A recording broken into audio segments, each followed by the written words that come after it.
Voice of Tamil viewers. Jananayagan படத்துக்கு censor certificate வேணும் அப்படின்னு சொல்லி அந்த படத்தினுடைய தயாரிப்பு நிறுவனமா இருக்கக்கூடிய KVN நிறுவனம் தான் கோர்ட்ல போயிட்டு வழக்கு தொடர்ந்தாங்க. ஆனா இப்போ அதே தயாரிப்பு நிறுவனம் தான் போட்ட வழக்க வாபஸும் வாங்கியிருக்கிறாங்க. படக்குழு வழக்க வாபஸ் வாங்கிட்டாங்க அப்படின்ற ஒரு செய்தி சோசியல் மீடியால வெளியானதுக்கு அப்புறம் இதை பத்தின எக்கச்சக்கமான பேச்சுகள் சோசியல் மீடியால போயிட்டு இருக்கு. ஒரு சைடு பார்த்தோம் அப்படின்னா ஜனநாயகன் படம் ரிலீஸ் ஆகுமா ஆகாதா அப்படின்ற ஒரு மிகப்பெரிய கேள்வி போயிட்டு இருக்குது. இன்னொரு சைடு பார்த்தோம் அப்படின்னா படக்குழு வழக்க வந்துட்டு வாபஸ் வாங்கிட்டு படத்தை மறுதணிக்கைக்கு அனுப்பிட்டாங்க. அதனால படம் கண்டிப்பா பிப்ரவரி 20ஆம் தேதி ரிலீஸ் ஆயிடும். அது மட்டும் இல்லாம புதுசா ஒரு ட்ரைலரை ரெடி பண்ணி வெளியிட போறாங்க. இன்னொரு முக்கியமான விஷயம் என்ன அப்படின்னு பார்த்தோம்னா படத்தினுடைய நேரம் இருக்கு இல்லையா, முதல்ல 3.5 மணி நேரமா சொல்லியிருந்தாங்க. இப்போ அதுல 1/2 மணி நேரத்தை கட் பண்ணி 3 மணி நேரத்துக்கு மட்டும்தான் படத்தை வெளியிட போறாங்க அப்படின்ற மாதிரி இந்த ஏகப்பட்ட பேச்சுகள் சோசியல் மீடியால போயிட்டு இருக்கு.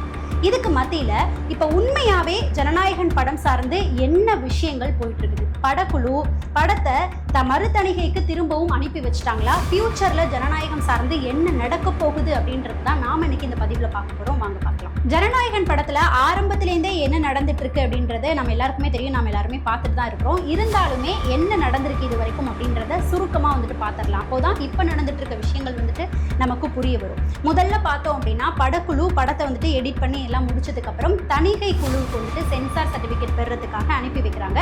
அனுப்பி வச்ச படத்தை சென்சார் போர்டு பார்த்தோம் அப்படின்னா கடந்த ஆண்டு 2025 டிசம்பர் 19ஆம் தேதி பார்க்குறாங்க.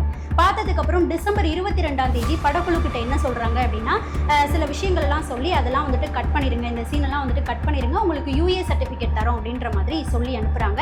ஸோ அதன் பிறகு படக்குழு என்ன பண்றாங்க அப்படின்னா அந்த சீன்ஸ் எல்லாத்தையுமே கட் பண்ணி ரீஎடிட் பண்ணி திரும்ப கொண்டு சென்சார் போர்டு கிட்ட படத்தை ஒப்படைக்கிறாங்க. ஆனா ஒப்படைச்சதுக்கு அப்புறமும் கூட பார்த்தோம் அப்படின்னா சென்சார் சர்டிபிகேட் கிடைக்கவே இல்லை. சென்சார் போர்டு கிட்ட இருந்து இப்படி தள்ளி தள்ளி போய்கிட்டே இருந்திருக்குது. கடைசியா பார்த்தோம் அப்படின்னா ஜனவரி 6ஆம் தேதி படத்தை நாங்க மறுதணிகைக்கு அனுப்ப போகிறோம். படத்துல மத உணர்வுகளை காயப்படுத்துற மாதிரியும் அதே போல ராணுவ அடையாளங்களையும் கூட பயன்படுத்திருக்கீங்க, இதையெல்லாம் பயன்படுத்தக்கூடாது அப்படின்ற மாதிரி சென்சார் போர்டுல படத்தை பார்த்த அந்த 5 மெம்பர்ல ஒருத்தர் இருக்கார் இல்லையா, அவர் சென்சார் போர்டோட ஹெட் இருப்பாங்க இல்லையா, அவங்களுக்கு புகார் அனுப்பியிருக்கிறாரு. அதனால மறுதணிகைக்கு படத்தை அனுப்ப போறோம் அப்படின்ற மாதிரி தணிகை வாரியத்துல இருந்து படக்குழு கிட்ட சொல்லியிருக்கிறாங்க. ஸோ இதை தெரிஞ்சோன்னே படக்குழு என்ன பண்றாங்க அப்படின்னா உடனே ஹைகோர்ட்டுக்கு போறாங்க. ஹைகோர்ட்ல போயிட்டு இந்த வழக்கை உடனடியா எடுத்து விசாரிக்கணும் அப்படின்ற மாதிரி வழக்கு தொடர்றாங்க. அந்த வழக்கை உயர்நீதிமன்றத்துல நீதிபதியா இருக்கக்கூடிய PT ஆஷா அப்படின்றவங்க எடுத்து விசாரிக்கிறாங்க. விசாரிக்கும் போது ஜனநாயகன் படத்துக்கு UA சர்டிபிகேட் தந்துடணும், அதாவது சென்சார் போர்டு தரப்புல இருந்து UA சர்டிபிகேட் கொடுத்துடணும் அப்படின்ற மாதிரி தீர்ப்பு கொடுக்குறாங்க. இப்படி ஒரு தீர்ப்பு வந்தோடனே சென்சார் போர்டு தரப்புல இருந்து என்ன சொல்றாங்க அப்படின்னா எங்களுடைய தரப்பு வாதங்களை நாங்க சொல்றதுக்கு அவகாசங்களே கொடுக்கல, அதாவது நாங்க சென்சார் போர்டில் இருக்கக்கூடிய ரூல்ஸை தான் அந்த முறைகளை தான் கடைபிடித்து வந்துட்டு இருக்கிறோம். இவங்க படத்தினுடைய தேதியை நிர்ணயிச்சிட்டாங்க அப்படின்றதுக்காக உடனடியாக சென்சார் சர்டிபிகேட் எடுத்து கொடுக்கலாம் முடியாது, எங்களுடைய வாதங்களை எடுத்து வச்சுக்கிறதுக்கு அவகாசங்களே கொடுக்கல அப்படின்னு சொல்லி மேல்முறையீட்டு மனு தொடர்றாங்க உயர்நீதிமன்றத்திலேயே. அப்போ அந்த மேல்முறையீட்டு மனு சார்ந்த வழக்கு எங்க போகுது அப்படின்னா உயர்நீதிமன்றத்துல நீதிபதிகள் அடங்கிய பெஞ்சுக்கு மூவ் ஆகுது. அங்க 2 நீதிபதிகள் வழக்க விசாரிப்பாங்க. அங்க போனோன்னு இந்த சைடு படக்குழு என்ன பண்றாங்க அப்படின்னா நேரடியா அடுத்த கட்டமா உச்சநீதிமன்றம் சுப்ரீம் கோர்ட்டுக்கு போயிடுறாங்க. சுப்ரீம் கோர்ட்டுக்கு போனோன்னு சுப்ரீம் கோர்ட்ல இருந்து என்ன சொல்றாங்க அப்படின்னா இல்ல இங்க விசாரிக்க முடியாது, நீங்க உயர்நீதிமன்றத்தினுடைய நீதிபதிகள் பெஞ்சுக்கே போங்க அப்படின்னு சொல்லி உயர்நீதிமன்றத்துக்கே திரும்பவும் அனுப்பிச்சு வச்சிடறாங்க. வழக்கு திரும்பவும் சுப்ரீம் கோர்ட்ல இருந்து நீதிபதிகள் அடங்கிய அமர்வுக்கு ரிட்டர்ன் வந்ததுக்கு அப்புறம் பார்த்தோம் அப்படின்னா அவங்க என்ன சொல்றாங்கன்னா நீங்க தனி நீதிபதி கிட்டேயே போங்க, PT ஆஷா அவர்கள் அந்த நீதிபதி கிட்டேயே வழக்கு போகட்டும், திரும்பவும் அவங்க வழக்கு முறையா விசாரிக்கட்டும் அப்படின்ற மாதிரி உத்தரவு போட்டு திரும்பவும் வழக்கு தனி நீதிபதி கிட்டேயே நிக்குது. அதாவது எப்படின்னா எங்க ஆரம்பிச்சாங்களோ அதே இடத்துக்கே திரும்பவும் நிக்குது. ஸோ இந்த மாதிரியான ஒரு சூழ்நிலையில தான் படத்தினுடைய தயாரிப்பு நிறுவனம் அதாவது KVN ப்ரொடக்ஷன் என்ன பண்றாங்க அப்படின்னா உயர்நீதிமன்றத்தினுடைய பதிவாளர் இருப்பாங்களே அவங்களுக்கு ஒரு கடிதத்தை எழுதி அனுப்புறாங்க. என்னன்னா நாங்க படத்தை மறுதணிகைக்கு அனுப்புறதுக்காக இருக்கிறோம், அதனால வழக்கை வாபஸ் வாங்கிக்கிறோம் அப்படின்ற மாதிரி கடிதத்தை எழுதி அனுப்புறாங்க. ஸோ அதன் அடிப்படையில தான் உயர்நீதிமன்றம் அவங்களுடைய கடிதத்தை ஏத்துக்கிட்டு வழக்கையுமே வாபஸ் வாங்கிக்கிறாங்க. ஸோ அதன் அடிப்படையில தான் உயர்நீதிமன்றம் அந்த கடிதத்தை ஏத்துக்கிறாங்க. அதன் பிறகு தயாரிப்பு நிறுவனம் அவங்க தொடர்ந்த வழக்கை வாபஸும் வாங்கிக்கிறாங்க. இந்த விஷயங்கள் தான் இதுவரைக்கும் நடந்திருக்கிறது. இப்போ படக்குழு கேஸையுமே வாபஸ் வாங்கிட்டாங்க. அடுத்ததா என்ன நடக்க போகுது, ஃபியூச்சர்ல என்ன நடக்க போகுது அப்படின்றத பார்த்தோம் அப்படின்னா படக்குழு இப்போ மறுதணிகைக்கு படத்தை அனுப்பிட்டாங்க அப்படின்னு சொல்லப்படுது. அதாவது முழு படமாக 3.5 மணி நேரம் முழு படம் ரீஎடிட்லாம் பண்ணாங்க இல்லையா, அதெல்லாம் இல்லாமல் 3.5 மணி நேரம் முழு படத்தையுமே மறுதணிகைக்கு வந்துட்டு படக்குழு அனுப்பியிருக்கிறாங்க அப்படின்னு சொல்லப்படுது. இதில் கரெக்டாக இன்னும் 20 நாட்களுக்குள்ள தணிகை வாரியம் சைட்லேருந்து மறுதணிகைக்கான டீமை வந்துட்டு நியமிச்சிருவாங்க அப்படின்னு சொல்லப்படுது. இதில் முக்கியமான ஒரு விஷயம் என்ன அப்படின்னா, அந்த மறுதணிகை பண்ணக்கூடிய தணிகை வாரியத்தினுடைய டீம் இருக்காங்க இல்லையா, அந்த டீமில் இருக்கக்கூடிய மெம்பர்ஸில் முக்கியமான 2 பேர் இருப்பாங்க. யார் அப்படின்னு பார்த்தா, படம் சார்ந்து என்ன புகார் எடுத்து வைக்கப்பட்டிருக்கு, மத உணர்வுகளை காயப்படுத்துகிறாங்க, அதுக்கப்புறம் இராணுவம் சார்ந்த அடையாளங்களை பயன்படுத்தியிருக்கிறாங்க அப்படின்ற இந்த 2 புகார்கள் எடுத்து வைக்கப்பட்டிருக்கு இல்லையா. இதில் இந்த மத உணர்வுகளை காயப்படுத்துகிறாங்க அப்படின்னு சொல்லியிருக்கிறதுனால அந்த துறை சார்ந்த அதிகாரிகள் தணிகை வாரிய மறுதணிகைக்கான டீமில் வந்துட்டு இடம்பெறுவாங்க மெம்பரா. அதே மாதிரி இன்னொரு ஆள் யார் அப்படின்னு பார்த்தோம்னா, இராணுவம் சார்ந்த அடையாளங்களை பயன்படுத்தியிருக்கிறாங்க அப்படின்னு சொல்லியிருக்கிறாங்க இல்லையா. ஸோ அதனால அந்த துறை சார்ந்த அதிகாரிகளும் மறுதணிகை டீமில் வந்துட்டு மெம்பராக இடம்பெற போகிறாங்க. ஸோ இப்படி இவங்க எல்லாரும் சேர்ந்து தான் படத்தை மறுதணிகை பண்ண போகிறாங்க.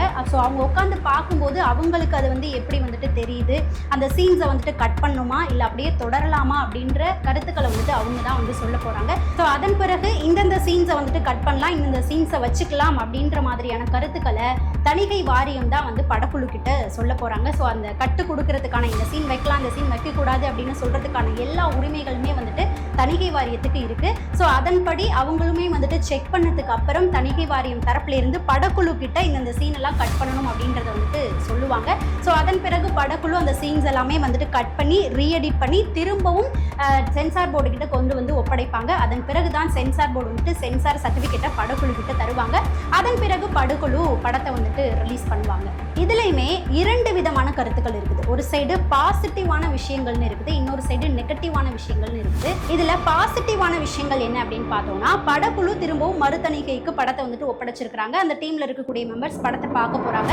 இந்த சீன்லாம் எடுக்கணும், இத்தனை கட்டு இருக்கு அப்படின்ற விஷயங்களை வந்துட்டு படக்குழு கிட்ட சொல்ல போறாங்க. அதன் பிறகு படக்குழு பார்த்தோம் அப்படின்னா ரீஎடிட் பண்ணி திரும்ப ஒப்படைக்க போறாங்க. இது எல்லாமே ஸ்மூத்தா போய்கிட்டு இருந்தது அப்படின்னா கண்டிப்பா ஜனநாயகன் படத்துக்கு சென்சார் சர்டிபிகேட் கிடைச்சிரும். ஸோ இது எல்லாமே ஸ்மூத்தா போற பட்சத்தில் அதிகபட்சமா பிப்ரவரி 19 இல்லைன்னா 20ஆம் தேதியில ஜனநாயகன் படம் ரிலீஸ் ஆயிடும் அப்படின்னு சொல்லப்படுது. இது இல்லை அப்படின்னா இன்னொரு நெகட்டிவான சைடுமே இருக்கு. இந்த நெகட்டிவான சைடு அப்படின்றது நடக்கிறதுக்கு வாய்ப்பு இல்லை அப்படின்னு சொல்லப்படுது. ஏன் அப்படின்னா ஜனநாயகன் படம் எவ்வளோ தூரத்துக்கு இழுத்துட்டு போயிட்டு இருக்கு அப்படின்றது நம்ம எல்லாருக்குமே தெரியும். முதல்ல சென்சார் போர்ட்லேருந்து ஹை கோர்ட்டுக்கு போணுச்சு, அதுக்கப்புறம் சுப்ரீம் கோர்ட்டுக்கு போணுச்சு, திரும்பவும் ஹை கோர்ட்டுக்கிட்டே வந்து இப்போ கடைசியாக சென்சார் போர்டு கிட்ட வந்துட்டு ஸோ இந்த அளவுக்கு இழுத்துக்கிட்டே போயிட்டு இருக்குது. படக்குழுவும் இவ்வளோ தூரம் இழுத்துட்டு போகிறத விரும்ப மாட்டாங்க. தணிகை குழுவுமே சென்சார் சர்டிஃபிகேட் கொடுத்துருவாங்க அப்படின்ற மாதிரி தான் எதிர்பார்க்கப்படுது. இருந்தாலுமே நெகட்டிவ் சைடு கொஞ்சம் இருக்கிறதுக்கு வாய்ப்பு இருக்குன்னு சொல்லப்படுது. அந்த நெகட்டிவ் சைட்ஸ் என்ன அப்படின்னு பார்த்தோம்னா, ஒருவேளை சென்சார் போர்டு சொல்லக்கூடிய கட்டை வந்துட்டு படக்குழு தரப்புல இருந்து பண்ணாம இந்த கட்டெலாம் வந்துட்டு படத்துல இருக்கணும், இதுதான் மெயினான சீன் அப்படின்னு சொல்ல போற பட்சத்துல அங்க ஒரு குளறுபடிகள் ஏற்பட்டு திரும்பவும் படக்குழு கோர்ட்டு கிட்ட தான் போவாங்க. அப்படி போனாங்க அப்படின்னா கண்டிப்பா படம் வந்துட்டு இப்போ ரிலீஸ் ஆகாது, எலெக்ஷனுக்கு பிறகுதான் ரிலீஸ் ஆகும் அப்படின்ற மாதிரி சொல்லப்படுது. இந்த 2 விஷயங்களையும் தாண்டி 3ஆவதா ஒரு கருத்துமே சொல்லப்படுது. என்ன அப்படின்னா, படம் இந்த மாதிரி சென்சார் போர்டு கிட்ட இருந்து சர்டிபிகேட்லாம் வாங்கி கண்டிப்பா பிப்ரவரி 19ஆம் தேதி இல்லைன்னா 20ஆம் தேதி அப்படி இல்லைன்னா மார்ச் ஃபர்ஸ்ட் வீக்குக்குள்ளேயே வந்துட்டு ரிலீஸ் ஆயிடும். அப்படி ரிலீஸ் ஆகலை அப்படின்னா மார்ச் 10, 11 அந்த தேதி வரும்போது எலெக்ஷன் கமிட்டியிலேருந்து எலெக்ஷன் சார்ந்த விஷயங்களை வந்துட்டு வெளியிட ஆரம்பிச்சிருவாங்க. அப்படி அவங்க எலெக்ஷன் சார்ந்த விஷயங்களை வெளியிட ஆரம்பிச்சிட்டாங்க அப்படின்னா அதுக்கப்புறம் படம் வந்துட்டு கண்டிப்பாக ரிலீஸ் ஆகாது. அது ஏன் அப்படின்றது உங்களுக்கு தெரியும். தேர்தலில் போட்டியிடக்கூடிய ஒரு நபரினுடைய படம் வந்துட்டு ரிலீஸ் ஆகக்கூடாது அப்படின்றதான் தேர்தலில் இருக்கக்கூடிய ஒரு ரூல். ஸோ அதனால் மார்ச் 10 அந்த தேதியிலலாம் படம் வந்துட்டு ரிலீஸ் ஆகிறதுக்கு வாய்ப்பு கிடையாது. ஸோ அந்த டைமில் ரிலீஸ் ஆகிற மாதிரி முடிவாகி வந்தாலுமே படம் கண்டிப்பாக ரிலீஸ் ஆகாது, எலெக்ஷனுக்கு அப்புறம் தான் ரிலீஸ் ஆகும். ஸோ எப்படி இருந்தாலுமே ஜனநாயகன் படம் ரிலீஸ் ஆக போதா, எப்போ ரிலீஸ் ஆக போகுது அப்படின்றது நமக்கு கண்டிப்பாக 10 நாளுக்குள்ளே தெரிய வந்துடும். ஸோ என்ன நடக்க போகுது அப்படின்றத நம்ம காத்திருந்து தான் பார்க்கணும். இந்த தடவை சென்சார் போர்டு சென்சார் சர்டிஃபிகேட் தந்துருவாங்களா, எல்லாமே ஸ்மூத்தாக முடிஞ்சிருமா, இல்லை திரும்பவும் வந்துட்டு படக்குழு கோர்ட்டில் போய் நிற்கக்கூடிய ஒரு நிலைமை ஏற்படுமா? நீங்கள் என்ன நினைக்கிறீங்க அப்படின்றத மறக்காம நம்மளுடைய கமெண்ட் செக்ஷனில் பதிவு பண்ணுங்கள். நம்ம அடுத்த வீடியோவில் சந்திக்கலாம்.